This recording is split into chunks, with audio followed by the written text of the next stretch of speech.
Arrancan las campañas electorales en el Distrito Federal. Cae el Chullín, sucesor de Vicente Carrillo, en el cártel de Juárez. Es uno de los 122 objetivos prioritarios fijados por el gobierno de la República. Con esta detención suman ya 93 los objetivos prioritarios que han sido neutralizados. Violencia en Tamaulipas tras detención del Gafe, presunto líder del cártel del Golfo. Para tratar de impedir el traslado de los detenidos, el grupo criminal realizó 11 bloqueos con camiones, tráilers y vehículos particulares, algunos de los cuales fueron incendiados. México está protegido ante la volatilidad financiera, asegura el secretario de Hacienda, Luis Videgaray. Condenan a muerte a 11 personas en Egipto por disturbios durante partido de fútbol en 2012. Extraña enfermedad en Nigeria mata a 18 personas en pocas horas. Comenzamos con el análisis.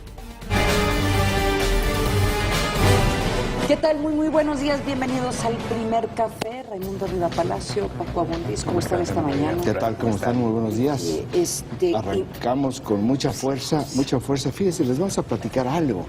La semana pasada llegó a manos del secretario de Gobernación, Miguel Osorio Chong, un video de abuso policial, importante de la Policía Federal. Ese es el video. Se mantuvo con un enorme hermetismo porque lo que planteaban en el gobierno federal es que era muy grave. Pues este fin de semana, este domingo, nos enteramos de qué se trataba la información porque fue publicado no el video, sino a través de testimonios en 3 medios de comunicación, 2 mexicanos y 1 en Estados Unidos, y es sobre, son testimonios, o sea, es diferente, los testimonios publicados por la prensa no es el video demuestra el abuso de autoridad en el caso de un operativo en Apatzingán. Lo que menciona la prensa es que hay testimonios donde dicen que a diferencia o en contradicción con lo que afirmó el entonces comisionado para la Seguridad y el Desarrollo para Michoacán, director de la Comisión Nacional del Deporte, Alfredo Castillo, de que había habido en un traslado de presuntos delincuentes un enfrentamiento con la Policía Federal. No checa con el video. No fue así ni con los testimonios, Paco, porque lo que establece es que fue la Policía Federal la que disparó. Entonces, nada que ver con la versión original del comisionado Castillo, hoy jefe máximo del deporte mexicano, que ya llevó a la Comisión Nacional de Seguridad a iniciar una investigación sobre este caso. No terminan de aparecer cosas vinculadas con abuso de fuerza de las autoridades y sigue en este momento documentándose este tipo de abuso en un sector del gobierno. Tiene el secretario de Gobernación y coincide, yo no creo en las coincidencias, pero coincide con la aparición de estos testimonios, que genera todo este clima de opinión pública muy adverso a la Policía Federal, como de cómo actuó en Michoacán, y que de muchas maneras le ayuda al propio secretario de Gobernación a darle salida a este tema. Y es Policía Federal, que es importante, es Policía Federal, porque aquí lo que hemos visto son acusaciones en contra del Ejército y la Marina en estos últimos 2 años, pero contra la Policía Federal había muy pocas acusaciones de abusos de derechos humanos, y además los videos son bastante, por lo menos lo que se vio y los testimonios son bastante contundentes. O sea, ahora el timing, ¿no? el tiempo en el que se revela es interesante, ¿no? Sí, ¿por qué ahora? Porque en este momento, supongo que eventualmente había que hacerlo. Será el segundo párrafo de la página 38 del reporte de la comisión, de esta comisión especial de la Cámara de Diputados, dado a conocer el viernes sobre Tlatlaya, donde establece que durante 6 años, es decir, 4 de Felipe Calderón y 2 de Enrique Peña Nieto, la práctica de ejecuciones extrajudiciales ha sido recurrente. y donde pide el Congreso que tanto el gobierno federal como el legislativo, el Poder Ejecutivo y el Legislativo, intervengan ya para que esto no pueda seguir sucediendo. Entonces, no sé si, respondiendo a la pregunta, es tan seria la acusación en el segundo párrafo de la página 38 del informe, que esto es el daño menor. Sí, y bueno, tú también, a lo mejor también te estás haciendo referencia que estamos en medio del proceso electoral, también podría haber un tema electoral. A mí lo que me parece interesante es que salió, el reportaje se repartió. Obviamente las personas que filtraron esta información o que hicieron pública esta información... No se filtró, fue un trabajo de entrevistas con sobrevivientes. Pero también está el video, o sea, pero el video salió, le llegó a las manos al secretario de Gobernación la semana pasada. Sí. O sea, el video no es un asunto de prensa, el video llega al gobierno federal. Pero aquí tienes involucrado a una televisora en Estados Unidos, que es que es lo importante. O sea, que sí fue como un trabajo conjunto de estos tipos de trabajo que también son yo creo que hay que aplaudir, en donde tienes 3 medios que al mismo tiempo están colaborando con información y con recursos y además le da mucho más impacto el hecho de que esto salió también en Estados Unidos, ¿no? Pues ahí tenemos este tema que va a ser el tema de la semana, indiscutiblemente, o uno de los grandes temas de esta semana. Y en todo este mare magnum de información, en el Senado pues ya le dijeron al decálogo que propuso el presidente Peña Nieto para atacar los problemas de seguridad en el país, que no por ahora. No va a salir este decálogo propuesto por el presidente para enfrentar o para dar cara a la crisis detonada por el secuestro de los normalistas de Ayotzinapa en este periodo de sesiones. Y quizás, digo quizás porque lo que dicen es, viene en el siguiente periodo de sesiones de otoño, pero bueno, no sabemos realmente si esto vaya a suceder. Demasiadas reformas constitucionales estaban incorporadas en la propuesta para que se pudieran procesar. Pues no se procesaron. Pero será un tema de tiempo o de prioridades para el Senado. Pues yo creo que tenía las dos cosas, porque había un problema de tiempo para abordar tantas cosas y había puntos que eran realmente muy poco transitables. Pero tú lo señalabas en el momento que se hizo la propuesta, que en el momento que lo delegas a un poder, a otro poder, estás responsabilizando ese poder de... Sí, lo que nos sorprendía muchísimo, y lo que platicábamos aquí en esta mesa, es que hubieran hecho reformas constitucionales, cuando lo que se podía haber hecho era simplemente aplicar lo que había, sin meter al Ejecutivo, exacto, como lo hizo Barack Obama en Estados Unidos con el caso de Ferguson. Y había cosas como el mando único que ya varios gobiernos estatales lo están instrumentando de sí. No había necesidad de reformar tantos elementos de la Constitución, y algo que sigue siendo muy polémico, la autoridad que le facultaban constitucionalmente a la PGR para determinar qué municipio estaba intervenido, penetrado por el narco, y tomar el gobierno municipal. Eso de facto ya se hace. Cuando se detecta y hay toda la información, se hizo en Michoacán. Pero Michoacán, Guerrero, se empezó a hacer en Sinaloa hace 20 años, es decir, no es algo nuevo, se hace, nada más que aquí plantearlo en términos constitucionales afectaba el federalismo del municipio libre. Entonces eso es también lo que se atoró. Pero bueno, lo que ya viene avanzando, y lo vamos a ver más adelante, es otra reforma importante.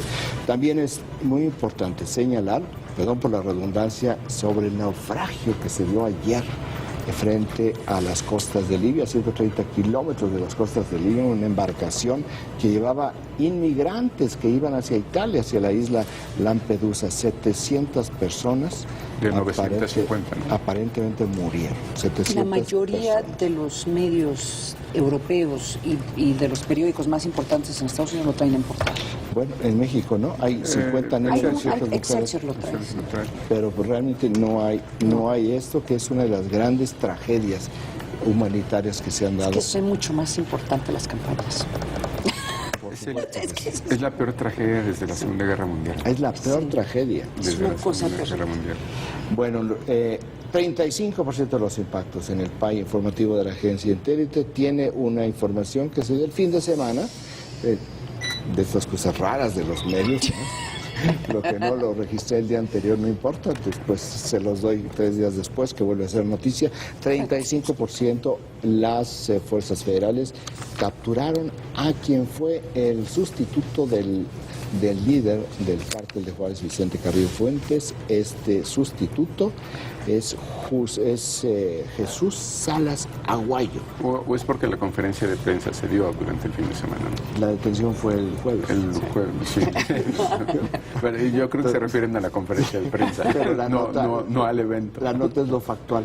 O sea, lo que dicen es capturaron al líder del cártel de Juárez, cuando realmente había algo adicional, porque Jesús Salas Aguayo era uno de los 19 narcotraficantes mexicanos que está buscando la DEA, particularmente a él, porque lo responsabilizan del ataque en 2010 al consulado de Estados Unidos en Ciudad Juárez, que eso es muy importante, así como también le están cargando el homicidio de un agente de aduanas y migración en Estados Unidos, la muerte de un agente, el asesinato de un agente estadounidense en Estados Unidos o en cualquier parte del mundo siempre es buscado con una furia monumental. De hecho, el asesinato de Enrique Camarena Salazar en 1985 del agente de la DEA por parte del cártel de Guadalajara, pues lo que motivó fue que desde entonces cambió por completo la relación bilateral México-Estados Unidos y se narcotizó. ¿Fue el primer caso documentado? Sí, el primer caso documentado. Luego hubo, ni siquiera Ociel Cárdenas, años después, que detuvo a 2 agentes de la DEA, los encañonaron y los dejó ir. Por ese caso. Entonces, porque se sabía de qué tamaño, Ociel Cárdenas, jefe del cártel de López, se sabía de qué tamaño era este problema. Hubo este incidente en San Luis Potosí, donde no sabía que eran agentes de Estados Pero acuérdate Unidos. cuál fue la reacción de Estados Unidos. Fueron y agarraron como 600 personas en Estados Unidos. Los detuvieron, los extraditaron, lo hicieron. O sea, hubo una reacción contundente, inmediata, mandándole un mensaje a los zetas. Y es uno de los 126, ¿no? Sí, decía Montelejón Rubio, de los objetivos. De los objetivos, del gobierno federal. Bueno, pues ni más ni menos, era el jefe del cártel de Juárez hoy en día. 31% de los impactos, los senadores Mariana Gómez del Campo del PAN y Mario Delgado del ex PRD, ahora senador independiente, será senador por Morena, cuando Morena ya asuma formalmente su papel como nuevo partido político después de las elecciones, si es que gana el 2% del electorado, digamos. Técnicamente tenemos que decirlo. Bueno, anuncian ayer que va para adelante la reforma del Distrito Federal, que han alcanzado ya un acuerdo entre estos 2 partidos. Me pregunto dónde estaba el PRI, pero que llegaron a un acuerdo PAN y PRD e Izquierda, para que salga adelante la reforma del Distrito Federal, la reforma política, y están planteando que este mismo jueves vamos a tener noticias. Esta reforma lo que convertiría a el Distrito Federal es en la Ciudad de México y empezaría a tener ya una serie de, derechos más similares a lo que tienen los estados. Para empezar, un congreso y no una asamblea. También tendría otros tipos de externalidades, como el hecho de que se abriría mucho el juego político democrático en esta ciudad. Ya no serían jefaturas delegacionales. Serían como presidentes municipales, casi digamos el equivalente, no el equivalente porque no alcanza todavía el rango de estado, pero avanza muchísimo. Y presupuestalmente sí tiene consecuencias. Muchísimo, esa es la parte más importante. La parte presupuestal, porque da mucha independencia, ¿no? Yo hago tu pregunta, ¿por qué en este momento? Bueno, pues porque llevan 2 años y medio. Pero lo podrían haber pospuesto perfectamente para la siguiente legislatura, y no lo hicieron. Lo han venido haciendo.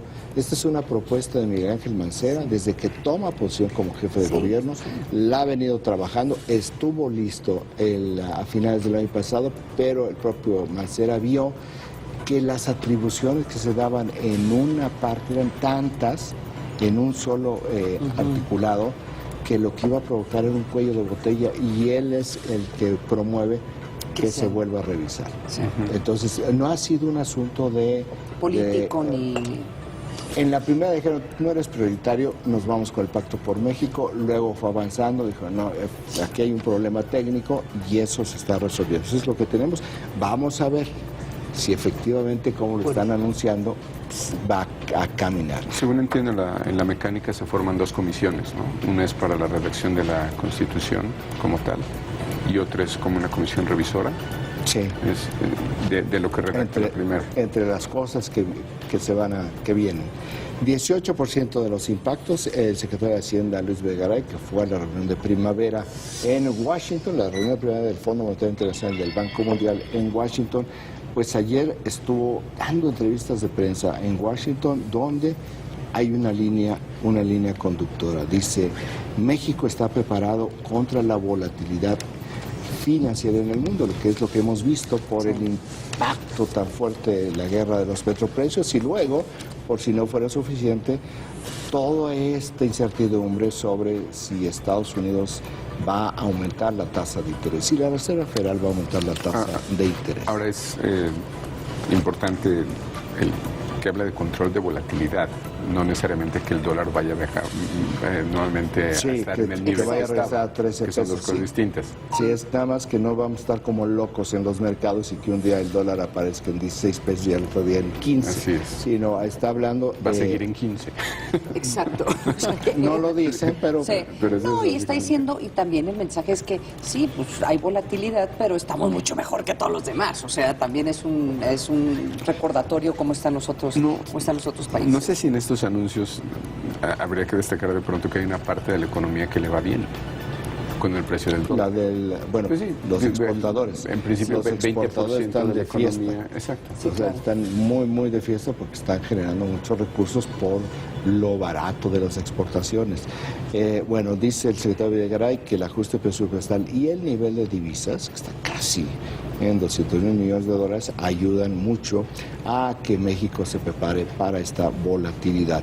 9% de los impactos directamente vinculado con este tema es el Banco de México, que está evaluando elevar la tasa de interés.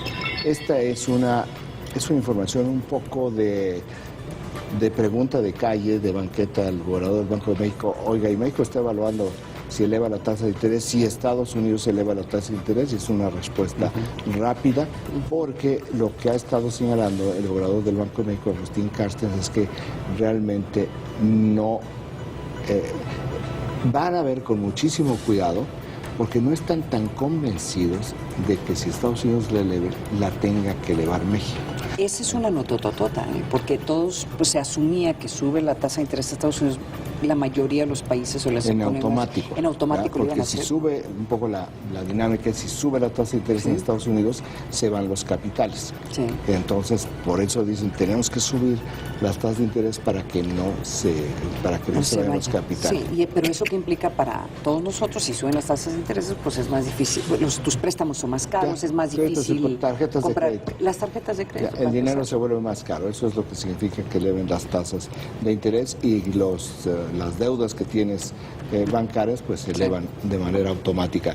7% de los impactos, lo que platicábamos la semana pasada, que era un anuncio, pues el anuncio hoy viene una información donde se corrobora el anuncio en la prensa.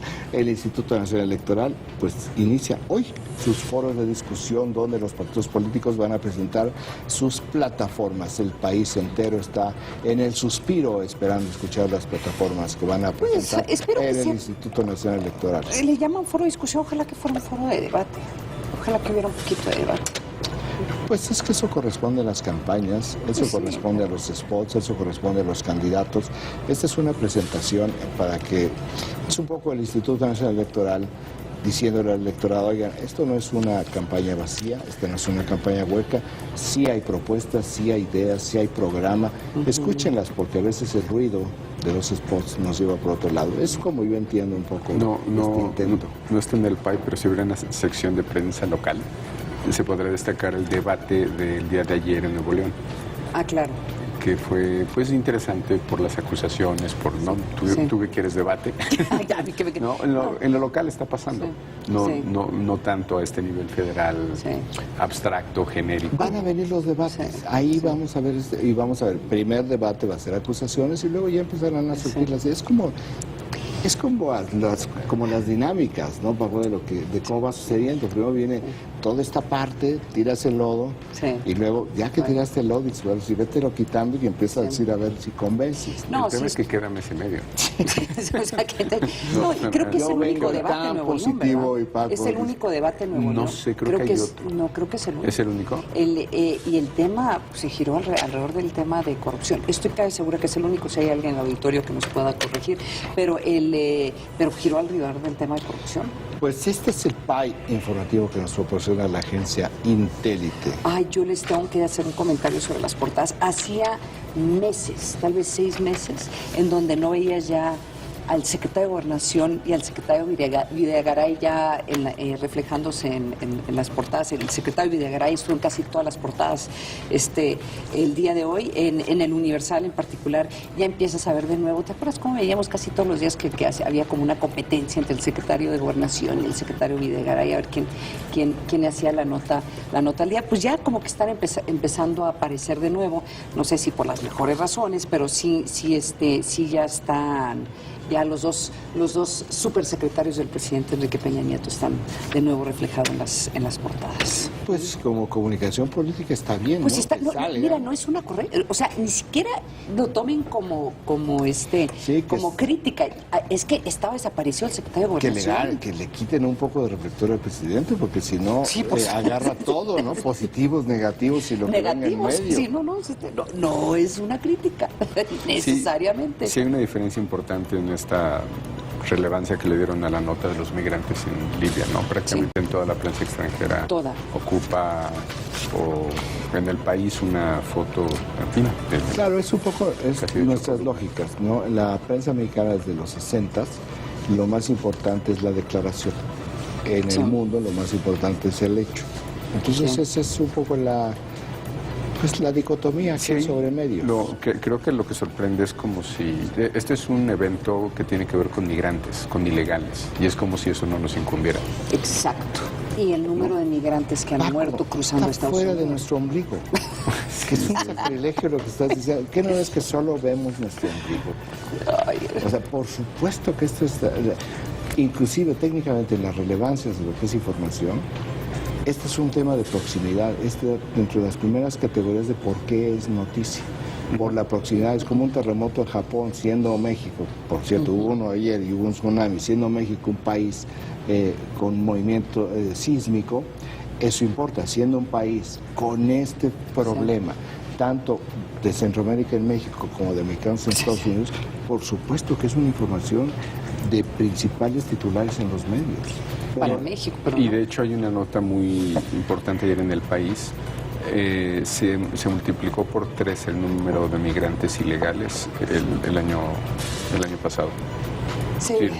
Que corresponde con esta tragedia. Va a haber una reunión hoy de ministros europeos para tratar, y lo está convocando Italia porque dicen, nosotros no podemos este es el barco, se sabe sobre el tema porque murieron 700 migrantes, o sea, este barco se hundió.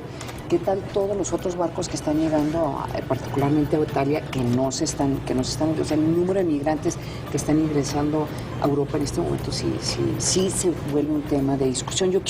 Vámonos a la portada de Grama, en donde pues hubo elecciones en Cuba en este fin de semana, y a mí lo que me parece interesante también es de nuevo esta competencia de quién pones en la portada. Raúl Castro, que es el presidente, o Fidel Castro, el hermano, que es el expresidente, y los dos salen en la portada. Ahora, nada más un pequeño detalle. Sí. Granma es el órgano oficial del Partido Comunista. Pero te das cuenta... Lo que digo es únicamente para nuestro auditorio, que no piense que Granma es igual que cualquier periódico mexicano o el Washington Post que tú mencionaste. Y te lo agradezco porque esto está oficializando las dificultades que está teniendo el aparato oficial del gobierno cubano. Pues de quién, o sea, ¿quién pones en la portada? ¿Quién gobierna? El histórico, ¿no? Y el legal. Es el histórico y el legal, sí. Entonces, eso en la portada de... Déjame decirles que de las grandes historias nunca contadas por la prensa mexicana fue la reunión en Panamá, donde la participación de Raúl Castro les pareció sensacional. Sí. Sensacional. Pues es como el viejito, era como el viejito, la gente que estuvo adentro, como empezaba a leer y de repente se separaba porque se emocionaba, se tiraba 5 o 6 minutos en esto, y luego el canciller que estaba junto de él le tenía que decir, no, vamos aquí en el discurso. Y él decía, muchas gracias, hijito, y lo celebraban. Ya, lo digo nada más, imagínate otros presidentes que hicieran pues, eso, los aniquilan. No, bueno, pues la presidenta Kirchner, o sea, Kirchner, perdón, las declaraciones de ella fueron atroces. Adentro, la presidenta Kirchner fue visto por los líderes la más patética en el discurso. Bueno, no más por los líderes, supongo. Cualquiera que haya seguido ese día los discursos, sí fue una diferencia abismal. Con eso nos vamos a un corte, no sé. Sí lo notaron ahí.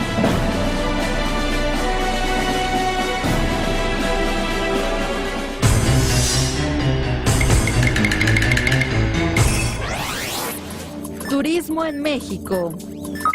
En 2014, nuestro país recibió 29.1 millones de visitantes internacionales.